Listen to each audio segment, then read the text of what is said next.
venus ici? Pour manifester pour nos droits à retraite. On vient juste de commencer et on manifeste le droit. Vous êtes tout nouveau dans le métier alors?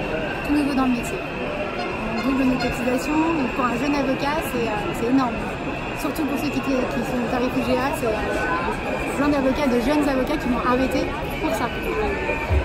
On double nos cotisations, excusez-moi, mais par contre on aura moins de retraite. Donc en fait c'est plus de cotisations pour moins de retraite. Et c'est vrai que pour un début ça fait un peu peur. Donc moi je suis venue de Montpellier personnellement, du barreau de Montpellier, et voilà, on est tous là pour soutenir nos droits à la retraite. Et du coup voilà, c'est une consoeur de Paris, mais pareil. Quelle serait la répercussion si ça fait passe vraiment en tant que jeune avocat? Nous, les cotisations, elles passent de 40%. Là, sur nos rétrocessions, on passe de 40% à 60% qu'on va retirer de notre rétrocession. Donc, ça, pour un tarif UGA, quand on touche un jeune avocat, c'est énorme sur nos charges. Finalement, on se retrouve avec une petite rémunération, des horaires qui continuent à être importantes, une concurrence qui continue à être importante, donc c'est un vrai enjeu pour nous. Après, c'est rassurant parce qu'il y a plusieurs personnes, c'est multigénérationnel, il y a vraiment des gens qui sont plus du tout touchés par ça parce que c'est des retraités, des anciens avocats qui sont venus nous soutenir et c'est appréciable. Pourquoi ça serait la mort des avocats? C'est pas la mort des avocats, c'est que en fait il y a des avocats qui vont être avant. Ceux qui peuvent financièrement vont continuer, et ceux qui vont avoir au début des difficultés parce qu'avocats, il y a des avocats qui sont smicards, on oublie cela, mais il y en a qui sont smicards. Exactement, voilà, c'est les petits cabinets qui risquent d'être le plus impactés.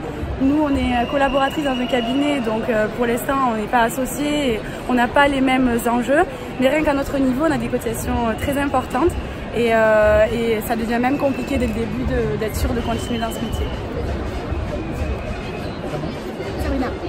Olivia. Merci beaucoup. Ouais, mais Eka, il peut faire le montage avec surtout, ça peut doubler.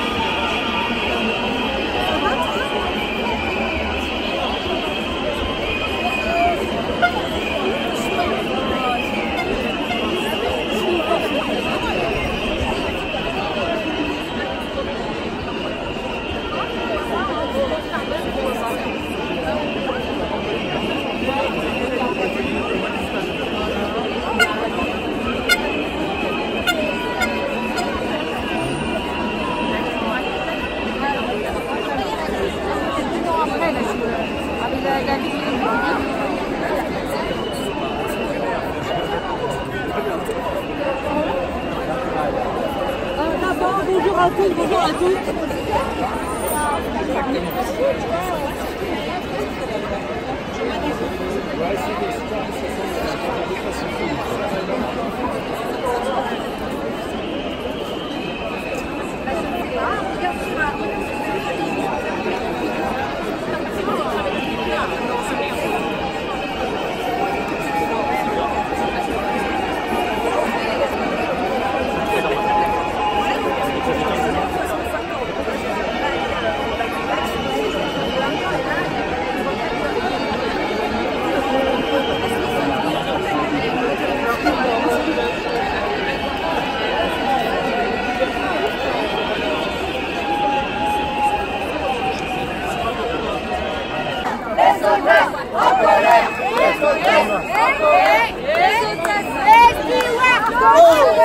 Les stewards aussi, les stewards aussi, les stewards aussi, les stewards aussi, les stewards aussi, les stewards aussi.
notre métier, partir plus tôt parce que notre métier il est pénible, c'est bien pour ça que l'âge de départ est inscrit dans une loi et on veut continuer à avoir des pensions dignes, avoir des pensions correctes à la hauteur des cotisations qu'on a versées jusqu'à présent dans une caisse sereine, autofinancée et excédentaire.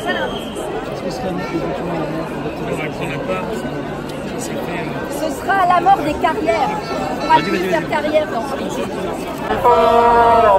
La voix, si tu savais, ta réforme où on s'amène.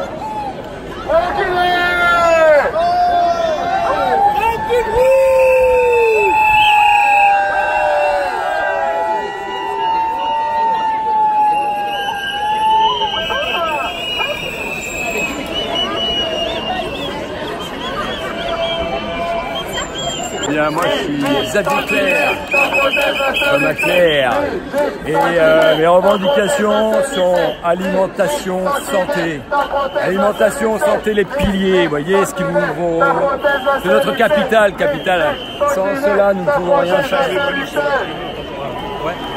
Alors 150 000 personnes vont être hospitalisées par surmédicalisation, sur 150 000, 50 000 vont décéder. Vous avez 40 000 erreurs médicales, vous avez 8 000 décès par nosocomiale.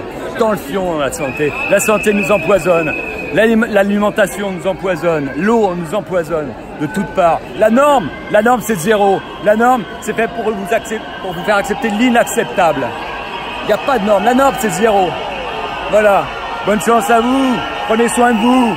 Mangez, allez dans la nature, vous allez voir dans la nature. Moi je me nourris dans la nature, j'ai ça. Mais d'accord, c'est différent, la nature, la bouffe, tout ce qu'on mange dans la nature, c'est pas pareil que dans les villes, c'est pas pareil que... Non, vous savez le rapport en vitamines, il est de 10 fois à 100 fois supérieur. Vous voyez? Eh ouais, ce qu'on achète, c'est de la merde. Là, ce que vous achetez, c'est de la merde. Dans les magasins, dans les supermarchés, vraiment. Le bio, c'est de la merde. Pour les pauvres. Voilà, c'est tout. Voilà, bah bonne journée à vous. Hein. Merci beaucoup. Vous appelez comment, excuse-moi? Xavier. Merci beaucoup, Xavier, et bon courage. Eh, merci.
C'est les astronautes.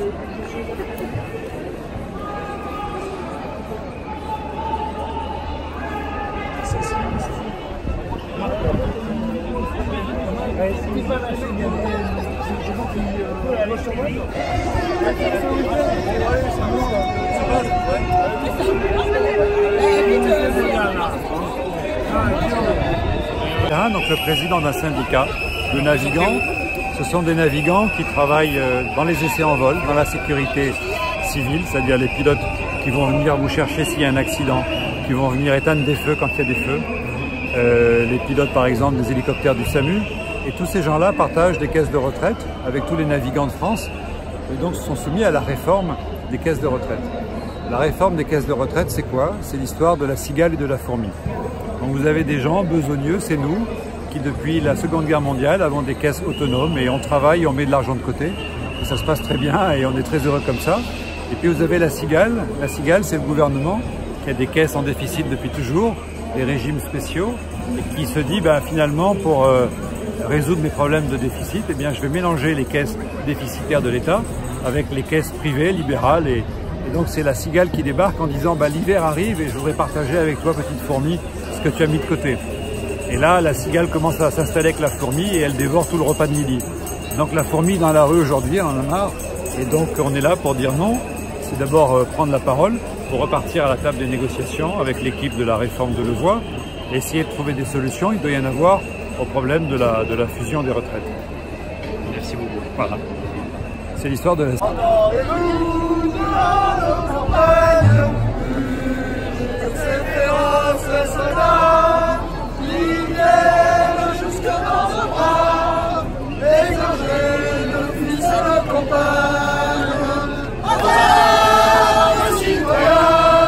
Allons entendre la patrie, le jour de gloire est arrivé.